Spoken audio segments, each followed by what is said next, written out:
Cette vidéo pour expliquer comment calculer l'aire d'un triangle. Alors la formule est la suivante, base fois hauteur divisé par 2. Le B, base, en fait, c'est tout simplement un côté du triangle. Et le H, hauteur, l'idée c'est que ce soit un tracé qui soit perpendiculaire à la base que j'ai choisie et qui rejoigne le sommet d'en face. Donc on va voir sur la figure là, qui a été directement tracée. On me demande de calculer l'aire de ce triangle de 3 façons. Ensuite, si je ne tombe pas juste, d'arrondir à l'unité, c'est pour ne pas avoir de chiffre après la virgule. Alors là, on me donnait le triangle dont le contour est en noir ici. Et j'ai eu besoin pour calculer l'aire de connaître les hauteurs. Donc elles ont toutes les trois été tracées. À chaque fois, une hauteur part d'un sommet et rejoint le côté d'en face perpendiculairement.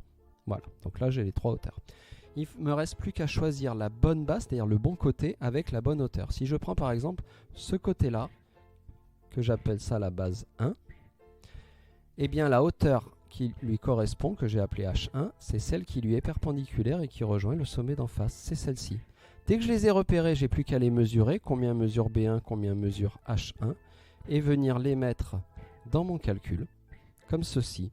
Donc là, la base B1, donc je retrouve bien la formule qu'on a vue au-dessus, base fois hauteur divisé par 2. La base B1, j'ai mesuré qu'elle valait 11, la hauteur H1 valait 7, on le voit bien sur la figure, la base B1 est assez grande, la hauteur H1 plus petite. Je pense au divisé par 2 qui fait partie de la formule, et là quand j'ai calculé, j'ai cherché le nombre entier le plus proche, ça m'a donné 39.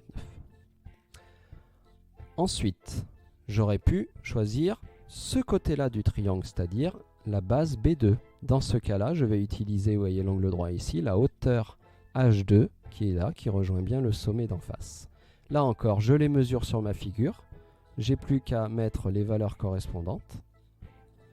Et ça me donne une deuxième manière de calculer ce triangle. Alors là, qui m'a donné la même valeur. Des fois, ça peut tomber un petit peu à côté, mais ça ne tombera jamais loin vu que je calcule l'aire du même triangle.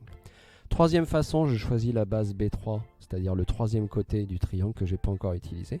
Sa hauteur perpendiculaire ici, elle est là, la hauteur H3.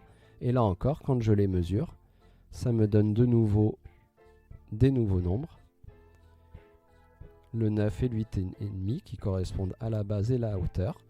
Quand je calcule divisé par 2, bah là je ne suis pas tombé très loin, je tombe à 38. Bon, c'est pas grave si on ne tombe pas exactement pareil quand on cherche le nombre entier le plus proche. Voilà, donc bien repérer, la base c'est un côté du triangle. Ensuite, repérer la hauteur qu'on aura tracée avec l'équerre.